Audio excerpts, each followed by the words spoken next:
gente está dentro de uma série, né? Tudo é conhecido e conduzido à luz. Amém? Diga, tudo é conhecido e conduzido à luz. Vamos para o texto base, o Evangelho de Lucas, capítulo 8. Obrigado. Deus abençoe. Lucas 8:17. Lucas capítulo 8, verso 17.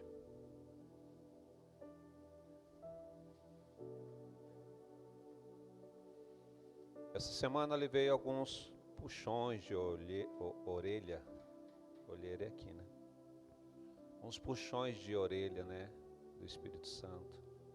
Cada um tem uma estrutura, né? Eu digo para vocês que tirando essa questão da vista, né? Aguardando a cirurgia, a gente vai seguindo o nosso dia a dia. A dificuldade é que você acaba tendo que se reaprender a perceber distância. Às vezes você vai pegar algum objeto, né, e você tem a certeza que ele está próximo ou não está. Então, se vocês me virem fazendo algo semelhante, eu estou bem mentalmente, amém? Está tudo tranquilo comigo, né? É só uma questão de adaptação enquanto eu estou com uma vista só, né? Mas está tudo tranquilo. Aí, uma das coisas é em casa, né? Porque eu estou fazendo forro lá em casa e busquei ajuda em 3 pessoas, né? Que normalmente acabam fazendo algum serviço para mim e nenhuma das 3 deu certo. Eu com o material tudo lá, sei fazer. Eu falei, puxa vida, eu vou fazer, né? Aí, estou fazendo. Mas é engraçado, eu vou fazendo, vou rindo comigo mesmo, porque o que eu levava 1 hora, eu levo 2. É bom que, né, se for para fazer uma avaliação de segurança, acho que eu ganho todas, porque tem que estar tudo no lugar, tudo certinho, né? Não pode estar nada fora do lugar, senão eu tropeço, senão eu perco, senão, né? Então, segurança ali é 100%, né? Mas eu acredito que Deus, Ele dá a estrutura é diferente para cada um de nós, né? Então a estrutura é diferente de um para o outro, mas Deus dá a estrutura para que você venha cumprir uma missão nessa terra, amém? Acho que todos nós temos uma estrutura, né? E uma coisa que o Espírito Santo faz comigo é sempre, até o presente momento, e busco que o Senhor faça comigo até Ele me recolher, é sempre me impulsionar dentro do desafio que eu estou vivendo. Eu tomo baque, como todo mundo, tem dia que você não está legal, mas graças a Deus, né, a estrutura que Deus me deu, a depressão não chega, porque eu acabo criando, acho que o próprio Deus coloca em mim uma ira de assim, eu não posso me acomodar com essa impossibilidade. E essa ira me faz falar, não, eu preciso fazer alguma coisa. Eu preciso tomar uma atitude. Então isso é uma coisa meio que instinta dentro de mim, né? E hoje eu tô feliz comigo mesmo porque eu tô conseguindo fazer o meu forro, porque eu tava, né, quase indo tomar calmante, porque, meu Deus, não dá para fazer nada, né? E é assim na igreja. Então, quando eu olho a estrutura da igreja, o que Deus está fazendo, né, aí um dos puxões de orelha é de depender de Deus para tudo, né? A gente sabe conscientemente que não pode depender de pessoa. Você não pode depender de pessoa, você não pode depender de estrutura. 24 anos pregando o evangelho, 24 anos levando o evangelho para as pessoas, 24 anos vendo testemunho na vida das pessoas, na minha vida e na vida das pessoas, 24 anos vendo as pessoas chegarem e ao receber oração, acompanhar a gente, serem abençoadas, né? Sem exceção, 24 anos vendo isso, uma vida de dedicação, né? Mas infelizmente a vida é assim, a gente vai envelhecendo e a gente já não sou, né, fisicamente falando, a mesma pessoa de 24 anos atrás. Mas eu acredito que os frutos estão aí, o chamado tá vivo, e quem tá caminhando conosco está vendo na sua própria vida o resultado. Então a gente não está aqui levantando bandeira pessoal. Digo isso para vocês porque de tempo em tempo a gente entra num períodos de apertos, né? É algumas coisas, irmãos, é umas coisas assim que a gente fica olhando, falando, é só Deus mesmo para nos levar adiante. E até detalhes, né? A Débora mesmo, que cuida da parte de transmissão, veio falar para mim, falou, bispo, o computador, ele reconfigurou e as mídias que nós usamos para transmissão não estão lá. Então são coisas que assim, é uma coisa pequena, igual a questão da programação no computador, como coisas pequenas que vão acontecendo em volta da gente, que você vai, isso bate contra você, você luta contra aquilo, para você romper e fazer acontecer. Eu ouvi de um cristão e eu repasso para vocês. Quem não caminha comigo, ou quem não gosta de ficar perto de mim, tem pecado. A pessoa que se afasta de mim tem pecado. Se ela não tiver uma direção de Deus, ela tem pecado. Por quê? Porque eu procuro viver em santidade. Então aqueles que andam comigo vão começar a ver a minha santidade, minha busca por santidade, e vão começar também a querer ser santo. Consegue compreender o que eu estou dizendo? As pessoas que se aproximam de mim começam a querer mais de Deus, mais da presença de Deus. Começam a ver as coisas erradas que estão nele ou nela, e começam então a sair dos erros. E aí então vêm os testemunhos. Glória a Deus por isso. Então aqueles que começam a se afastar de mim, eu tenho uma certa preocupação. Eu falei, o que está acontecendo? Ou tem uma direção de Deus, ou tem pecado oculto. Agora vocês que estão aqui, estão vivendo, respirando, vendo os milagres, né? Deixa Deus concluir na sua vida. Glória a Deus por isso, né? Então, eu creio que Deus futuramente nos dará, né, uma grande colheita.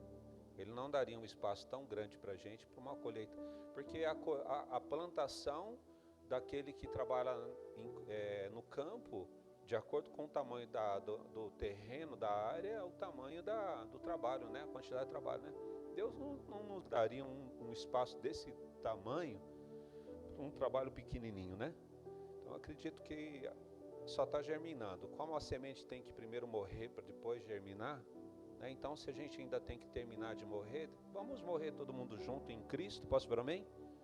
Mas quando começar a germinar, a gente vai levar muita gente para o Senhor, para Jesus Cristo. Então vamos lá. Lucas 8, verso 17. Eu quero trazer 3 textos, 2 eu acredito que leio, e um a gente vai só comentar.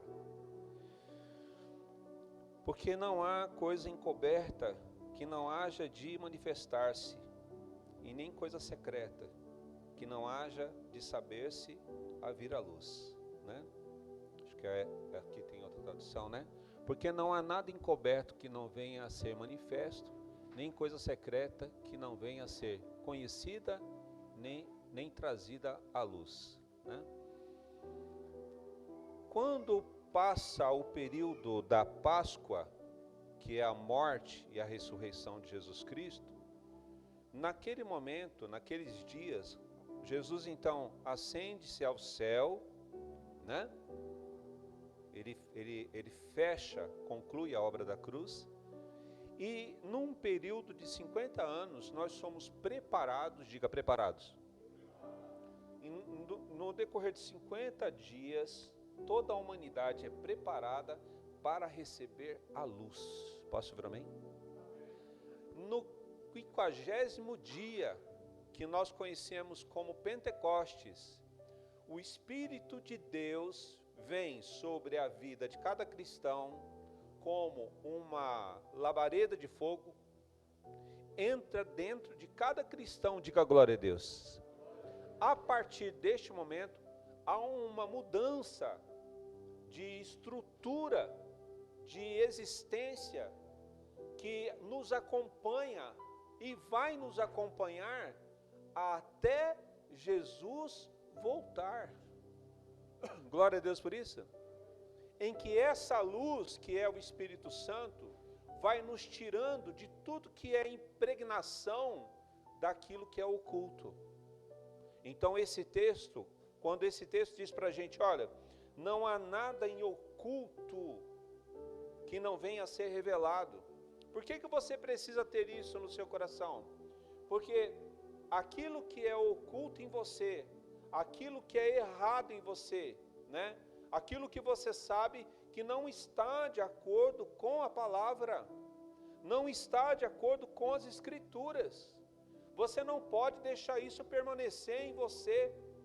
Os princípios, escute como eu estou te dizendo, os princípios e os valores bíblicos não podem ser menosprezados com o tempo. Você tem que ter os princípios e os valores do Senhor em sua vida até Jesus voltar. Glória a Deus por isso. E esses princípios e valores é que vai fazer com que você venha lutar contra aquilo que está errado em você. Você precisa sacudir a sua existência, você precisa sacudir o seu eu e arrancar aquilo que está em conflito de acordo com a palavra, porque a própria palavra já está denunciando, ei, não há nada oculto que não venha a ser revelado. Não guarde o oculto, não esconda o oculto com a ilusão, o encantamento, a feitiçaria, ou seja lá o que for, te enganando. Ninguém vai saber, não vai acontecer nada. Deus está vendo, Ele está vendo que, né, eu tenho essa dificuldade. Deus conhece a intenção do meu coração, né? Sim, a palavra do Senhor diz, no restante do verso, diz que tudo é conhecido. Depois que fala que tudo que é oculto é revelado, o texto diz que tudo é conhecido. Sim, Deus conhece tudo na sua existência. Pode para mim? Mas conhecer não significa que Ele concorda. Conhecer não significa que Ele aprova. E conhecer não significa que Ele vai passar um pano na sua vida e falar, não, deixa isso aí. Isso aí não tem tanto problema. Não, isso é um veneno violento na existência do cristão. Então o cristão que já tem a luz, glória a Deus por isso, ele tem que deixar a luz se posicionar. Ele tem que deixar a luz fluir na vida dele. E é essa luz que vai fazer com que você saia daquilo que é oculto, que você vença aquilo que é oculto. Então, quando o texto diz, então, que tudo é conhecido e trazido à luz, então você precisa entender, se eu não fizer isso, eu vou perder a minha comunhão com Deus. Se eu não fizer isso, eu vou perder aquilo que Deus tem para mim. Se eu não fizer isso, não adianta eu ter uma história com Jesus. Eu posso perder tudo isso. Se eu me perder na minha história cristã, se eu me perder na minha caminhada, se eu já não ligar mais para aquilo, porque eu percebo que o cristão, quando ele encontra uma palavra nova, ele fica impactado, seja uma vigília, seja um texto, seja um encontro com Deus, seja lá o que momento for. No momento que ele está ali e ele é impactado com algo novo, uma revelação nova, ele passa um tempo dentro daquela adrenalina espiritual, né? E com o passar do tempo, por exemplo, a primeira vez no monte que eu vi o mato aceso, quem aqui já viu mato aceso no monte? A primeira vez que eu vi mato aceso no monte, era uma noite úmida, o mato estava molhado e o mato se acendeu. Nossa, quando eu vi aquele mato aceso, que a gente acendia, acho que era a lanterna, não sei o que a gente tinha, não sei se era celular, mas quando nós acendíamos, né, algo para iluminar, que a gente via aquele mato apagado e molhado, e aí quando você desligava as luzes, né, você via aquele mato aceso, eu fiquei impactado.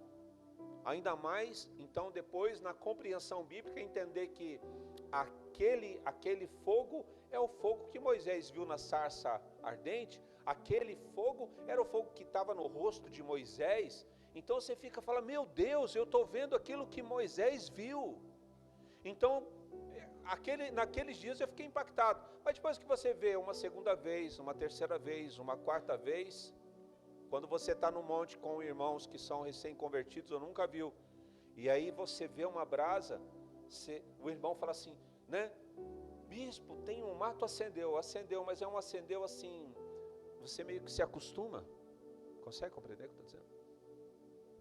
Quando você está na novidade, você está numa adrenalina espiritual. Sim ou não?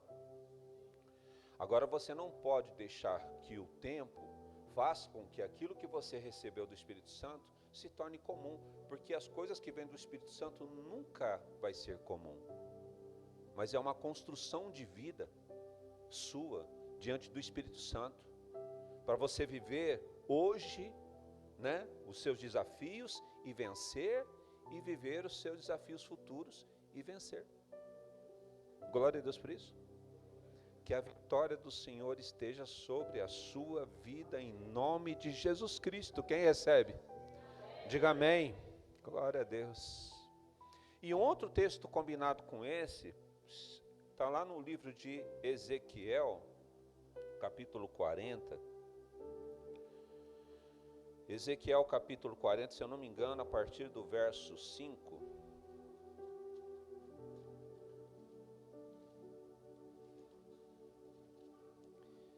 Que diz o seguinte, Ezequiel 40,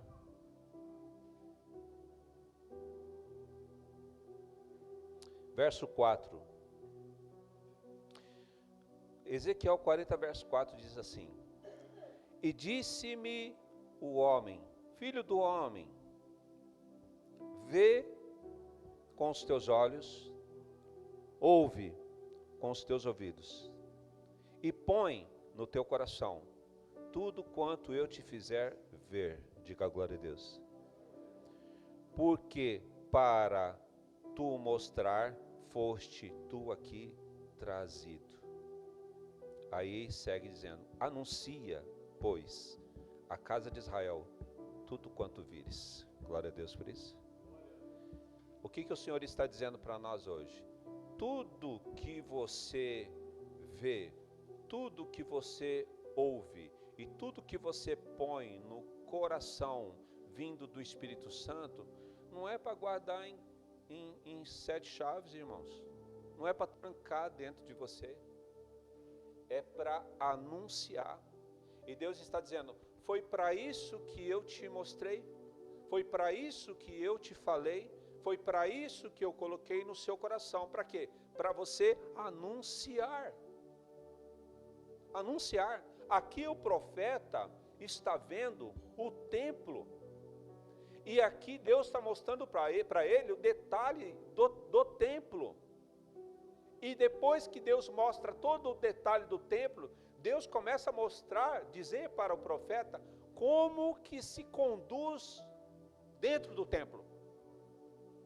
Então nós precisamos aprender a nos conduzir como cristãos, dentro daquilo que é a palavra, dentro daquilo que é a presença de Deus. Nós precisamos buscar aperfeiçoamento diante do Espírito Santo.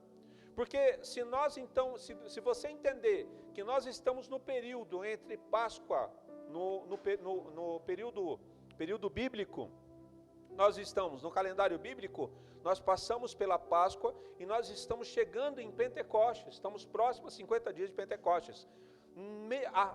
Assim como naquele período bíblico, o povo de Deus foi preparado para receber a luz, a todo instante o Espírito Santo está nos preparando para que a luz seja transbordante na nossa vida. Então, que se você então desejar e buscar esse transbordar do Espírito Santo em você, para que você venha realmente viver a luz e as novidades da luz, a revelação da luz, as bênçãos da luz, glória a Deus, né?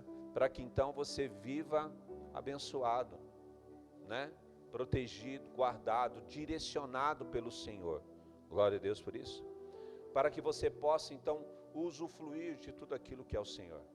E para fechar a palavra, vou trazer o texto, não vou abrir a palavra. Nós estamos na leitura anual entrando em Crônicas, então 1 Crônicas. 1 Crônicas traz muito do que está lá em 1 Reis, 2 Reis, 1 Reis principalmente, e vai voltando a história, né, de Saul, de Davi, e vai recontando a história. Crônicas entra recontando a história. E nesses primeiros capítulos de Crônicas, depois da genealogia, fala do desejo do rei Davi de levar a arca da aliança para o templo, para o local onde ele preparou, né? A tenda que ele preparou. E quando a palavra diz que ele então se prepara para isso, e há uma festa em volta daqueles que querem a arca lá perto deles. E muitos de nós já conhecem o texto, que então dentro desse desejo, eles colocaram então a arca em cima de uma carroça puxada por carros, por bois, e eles estavam dançando e comemorando essa condição, porque a arca estava voltando para o meio deles, depois de 20 e poucos anos, quando foi arrancada pelos filisteus, voltou para o reino, mas ficou em alguma região, e está voltando. Só que essa festa toda se torna uma tristeza violenta, porque tem um homem chamado Uzá, que quando percebe que no caminho a carroça balança e provavelmente a arca ia cair da carroça, esse homem segura para não cair. E quando ele põe a mão, a palavra do Senhor diz então que esse homem morre quando ele põe a mão na arca. E aí o texto diz que Davi, ele fica com medo, ele fica entristecido, e ele não sabe o que fazer. Então surge, né, uma casa ali por perto, e eles deixam a arca lá, e Davi não sabe o que fazer. Uma festa que se tornou um luto, e ele não sabe o que fazer. E eles vivem essa experiência de 90 dias, 3 meses nessa condição. E conforme a gente vai fazendo a leitura, chega um ponto que Davi diz assim: nós erramos. Se nós pararmos para pensar, quando ele afirma isso, nós erramos. Por quê? O que ele fez de errado? O que tem de errado, Senhor? Porque nós queremos a arca da aliança perto da gente, aonde o Senhor está presente. Colocamos dentro de um transporte, estamos levando. O que está errado? Por que aquele homem morreu? É isso que você precisa entender quando o texto base diz que tudo que é oculto será revelado, e tudo que é conhecido é trazido à luz. Tudo que é trazido à luz, se for trevas, é dissipado. Posso para mim? Se for luz, é alimentado. Isso você precisa entender. Porque se você fica acumulando oculto na sua vida, oculto, se o Espírito Santo se faz presente, aquilo acaba acabando, aquilo acaba levando você a uma vida longe de Deus, porque se o oculto está muito grudado em você, o Espírito Santo se manifesta, você vai junto com o oculto, porque você está grudado, e é isso que você não pode permitir que aconteça. Consegue compreender o que eu estou dizendo a você? E aí Davi fala, né, erramos. Por quê? Parece simples. Quando Davi diz, nós fomos trazer a arca sem consultar o Senhor. Irmãos, a oração é tão comum que você não ora mais. Não adianta você dizer, eu já orei muito, eu já orei no monte, eu já orei de madrugada, eu já fiquei mais de hora contínua orando, e agora? Não, agora eu me levanto, falo, né, e falo com Deus e já saio. Se você aprendeu, por que você não está praticando? Porque os princípios bíblicos, a base bíblica, ela precisa continuar. Aquilo que lhe é revelado, ela tem que permanecer ativo na sua vida. Então, se você entendeu e você tem experiência de orações feitas, oração que você fez e oração que Deus respondeu, por que diminuir a oração? Por que não dar mais importância à oração? Porque a oração, muitas vezes, ela lança um ato profético sobre a sua vida. De repente você está num dia em que vai dar tudo errado, você se levanta e você dobra o seu joelho e fala assim, tudo que se daria errado hoje, que seja paralisado, anulado em nome de Jesus, eu determino um dia abençoado na minha vida. Você não sabe quantas maldições você quebrou durante todo o seu dia. Agora, se você se cala, você vai viver daquilo que está para acontecer. Então você tem que aprender que na oração você usa do poder que Deus colocou nos seus lábios, para que o reino se manifeste na sua vida e transborde em volta de você. Glória a Deus. E aí então algo simples, mas Davi foi consultar o Senhor. E é isso que nós temos que ter, irmãos. Consulte ao Senhor de tudo. De tudo. E quando eu digo para você consulte ao Senhor de tudo, eu digo para vocês e para mim também, porque eu já aprendi com o Senhor que até a roupa que eu tenho que vestir, eu tenho que pedir para o Senhor. Eu tenho que pedir para o Senhor, perguntar para o Senhor qual roupa eu uso, o que eu vou fazer hoje. Eu vou mexer na minha casa e falar, Senhor, como que vai ser o trabalho de hoje? Eu estava mostrando, conversando com o meu filho, com o pastor Jonas, aquilo que não dá para pagar, você vai mexendo, vai fuçando. Chegou uma hora que eu estava mexendo lá no banheiro, que eu estava fazendo em casa, e eu tinha que colocar o vaso sanitário. E estou lá, coloquei a cerâmica, estou pondo o vaso sanitário, e o vaso sanitário, ele encaixou, assim, na medida. Se você for na minha casa e olhar o vaso sanitário, ele está na medida certinha da parede, a caixa acoplada, tudo. Se você olhar, você fala assim, o cara que colocou esse vaso aqui manja muito, hein? E se eu disser para você que eu não sabia nem o que eu estava fazendo, E quando eu vi aquilo lá, aí eu olhando aquele vaso, é Deus purinho. Consegue entender o que eu estou dizendo a você? Se você entender que a sua oração vai conduzir você a todo momento através do Espírito Santo, é você viver na luz, é não se preocupar com o oculto, porque os ocultos não têm lugar na sua vida. É você viver sendo conduzido pelo Espírito Santo em todo o tempo. Glória a Deus por isso. E aí então Davi foi consultar e Deus disse para Davi como? Deus não disse para Davi, não mexa nessa arca. Deus disse para Davi, tá bom, agora faça da forma certa. A tribo de Levi foi separada para isso, não é qualquer homem que pode chegar perto dessa arca. E não é para conduzir em carro de boi, tem que conduzir no ombro, por isso foi feito os braços.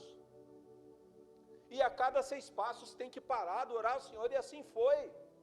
E eles fizeram de acordo com a vontade de Deus, e eles conseguiram levar essa arca onde eles queriam. Consegue compreender o que eu estou dizendo?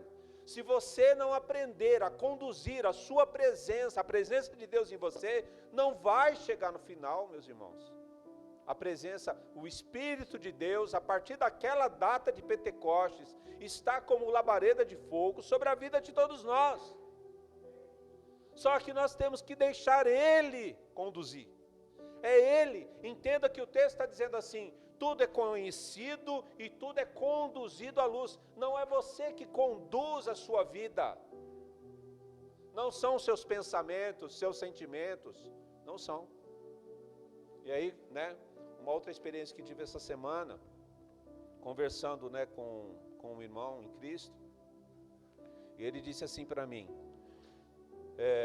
o que Deus vai fazer, Ele não está limitado ao quanto que você ora, que você jejua ou não. Porque se Ele definir fazer, Ele vai fazer. Tudo bem que você tem que orar, tem que jejuar. Aí ele contou uma experiência. Teve um momento da minha vida ministerial que eu estava em crise. E a mãe de um discípulo foi para o hospital muito mal. E ele pediu para que eu fosse orar por ela. Eu fui, porque eu tinha a obrigação de ir, mas eu não tinha vontade de ir. E eu fiz a minha oração mais curta naquele dia, mais protocolo possível.